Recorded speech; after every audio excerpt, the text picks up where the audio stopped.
Welcome to my all trainees.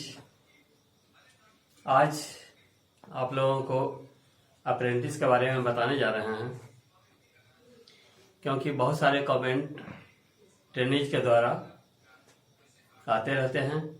इस कारण से आज अप्रेंटिस के बारे में आज समझाने जा रहे हैं। तो सवाल बहुत तरह के पूछे जाते हैं।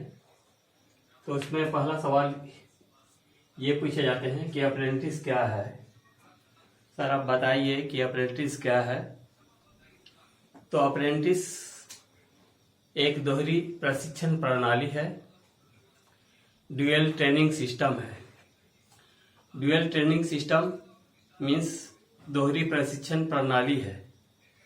का मतलब है कि पहले तो ट्रेनिंग जो है आईटीआई में बहुत सारे चीज़ को सीखते हैं, लेकिन होता क्या है कि मॉडर्न युग में बहुत सारे आधुनिक मशीन आ गए हैं, जिसके कारण क्या है कि वहाँ के लिए हम परिपूर्ण नहीं होते हैं। ऐसे स्थिति में हमें उच्च कोटि का ट्रेनिंग लेना पड़ता है, जिसे हम अप्रेंटिस कहते हैं, जिससे हमारा कौशल डेवलप होता है, स्किल डेवलप होता है और हम उसके लिए सक्षम होते हैं। जहाँ भी हम वर्क करने जाएंगे वहाँ कोई असुविधा हमें नहीं होगी। इस प्रकार पहला था कि अप्रेंटिस क्या है। तो अप्रेंटिस दोहरी प्रशिक्षण प्रणाली है, जिसमें आईटीआई में तो सीखते हैं। तो पहला तो यहाँ हो गया।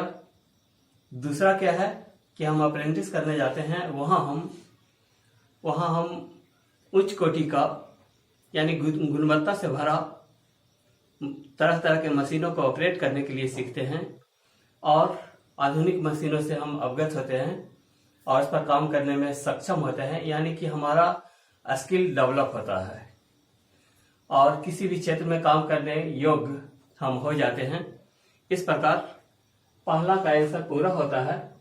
और अप्रेंटिस को हम प्रशिक्षु के नाम से जानते हैं, यानी कि अप्रेंटिस का हिंदी प्रशिक्षु हुआ और जान गए कि अप्रेंटिस ये क्या है, दोहरी प्रशिक्षण प्रणाली है, डुअल ट्रेनिंग सिस्टम है। फिर सवाल उठता है कि अप्रेंटिस क्यों करना चाहिए।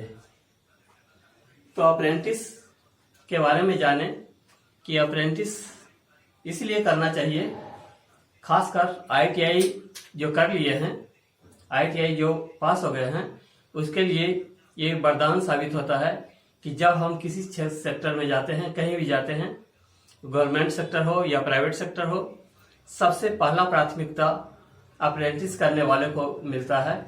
यानी कि जो अप्रेंटिस किया हुआ है, हाँ, उसे पहला प्रायोरिटी दिया जाता है। और सिर्फ आईटीआई किए हुए हैं तो सेकेंडरी उसको माना जाता है कि यानी कि पहला सिलेक्शन अप्रेंटिस वाले को होगा, उसके बाद दूसरा सिलेक्शन यानी कि सीट बचने के बाद आईटीआई वाले को मिलता है।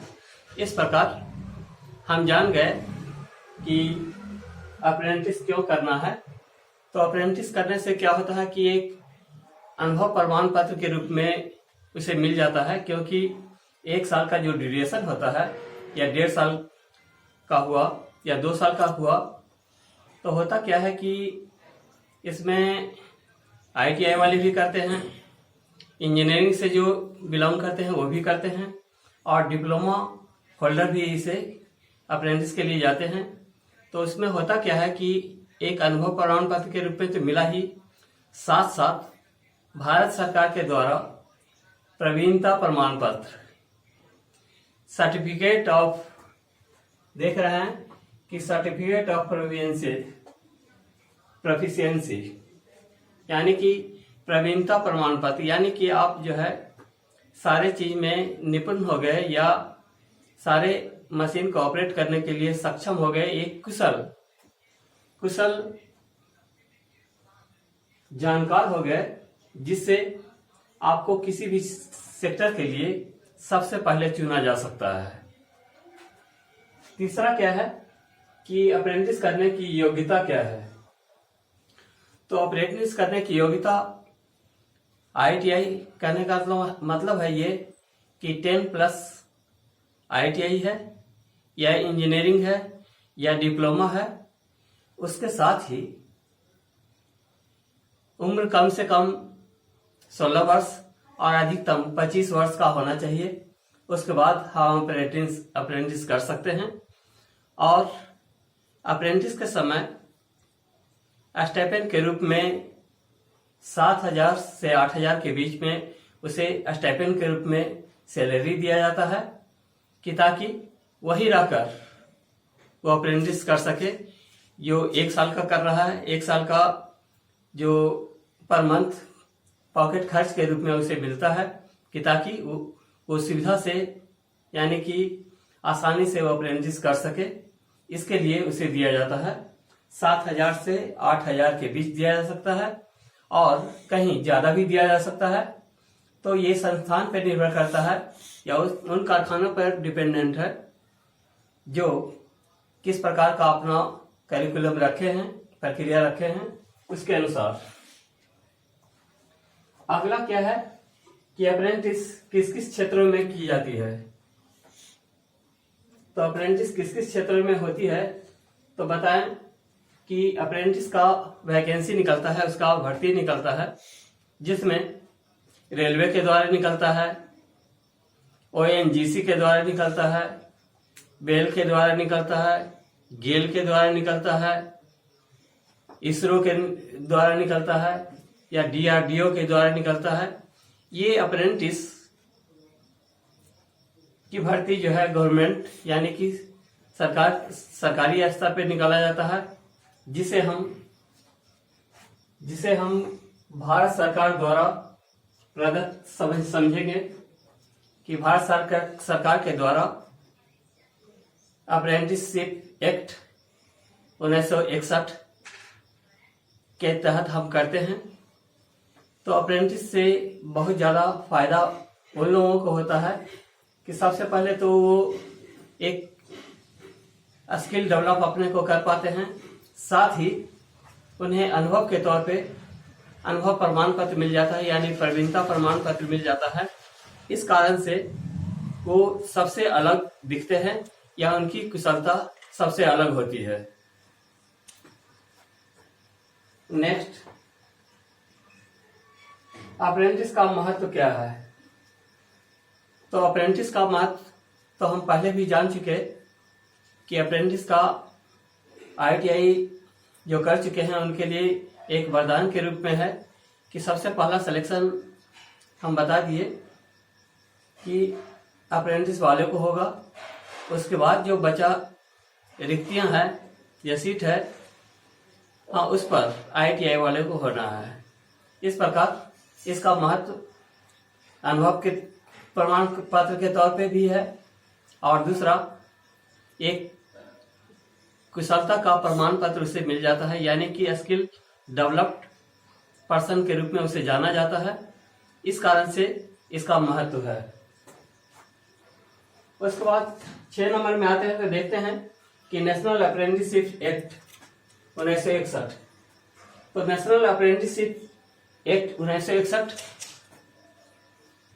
के बारे में हम यही कहेंगे कि पहले होता क्या था कि बहुत सारे गवर्नमेंट सेक्टर हैं या फिर प्राइवेट सेक्टर भी हैं, उसके द्वारा भी अप्रेंटिसशिप चलाया जाता है।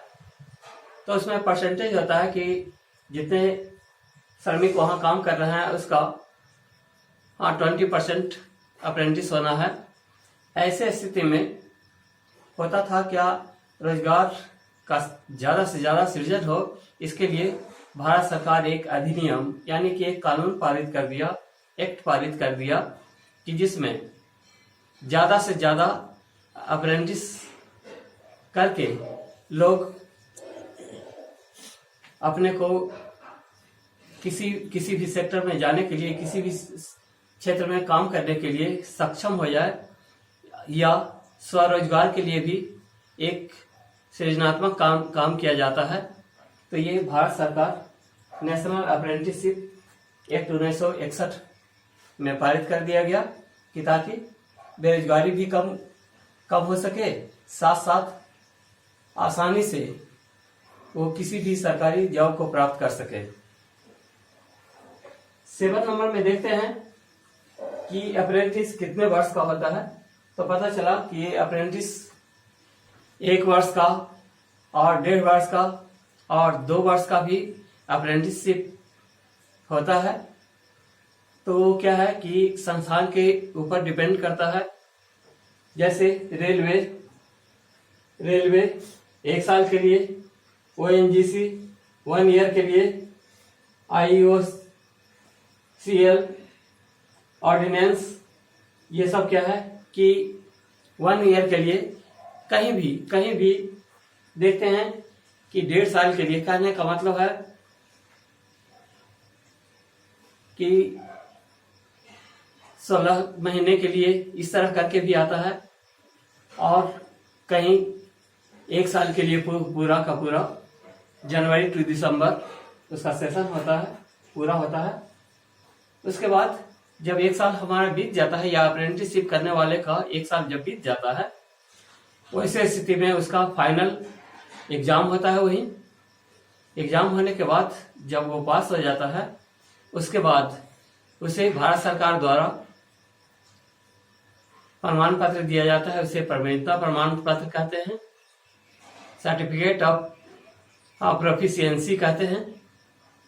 तो वो प्रमाण पत्र देख लेने के बाद ही सबसे पहला प्राथमिकता किसी भी क्षेत्र में, गवर्नमेंट सेक्टर में हो या प्राइवेट सेक्टर में हो, कहीं भी सबसे पहला प्राथमिकता अप्रेंटिस वाले को दिया जाता है और उसका सिलेक्शन सबसे पहले होता है।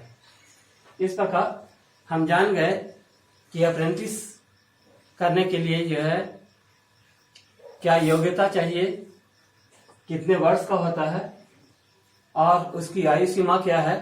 तो आयु सीमा एक बार फिर दोहरा दें कि न्यूनतम 16 वर्ष है और अधिकतम 25 वर्ष है। इस प्रकार हम अप्रेंटिस कर सकते हैं।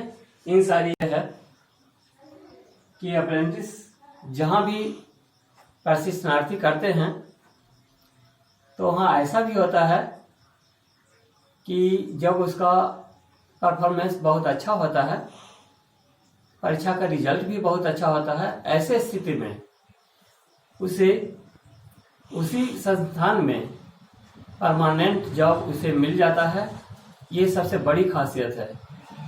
उसमें होता क्या है कि जैसे रेलवे है, ONGC है और ये ऑर्डिनेंस फैक्ट्री है, ये सब में अगर अप्रेंटिस होता है तो वैसे स्थिति में अगर परफॉर्मेंस अच्छा रहा और मार्क्स भी फाइनल एग्जाम में अच्छे आए, वैसे स्थिति में उसका सिलेक्शन वही हो जाता है और उसे परमानेंट जॉब के लिए रखा जाता है। इस प्रकार आप लोगों को समझ में आ गया होगा कि अप्रेंटिस करने से हमें क्या फायदा है और हमें क्यों करना चाहिए। Thank you.